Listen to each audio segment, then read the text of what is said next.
wabarakatuh.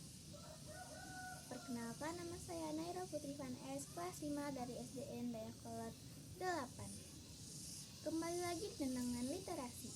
Tantangan literasi kali ini adalah membacakan sebuah puisi bahasa Sunda.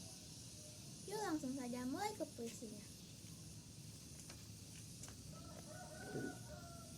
Di dia kuring nangtung abdi nonoman kiwari, abdi nonoman inuku impian, henteu ngancicingan nalika nagara ieu mimiti hancur. Hayalan hate kuring bakal ngajalajah potensi kuring, pikeun ngahijikeun ieu negara. Abdi henteu terang gengsi sanajan ngenangtung sorangan, abdi nonoman ciwari para penerus para pahlawan negara ieu, abdi pejuang impian. Nah, tadi puisi bahasa Sundanya. Sekian, terima kasih. Wassalamualaikum warahmatullahi wabarakatuh.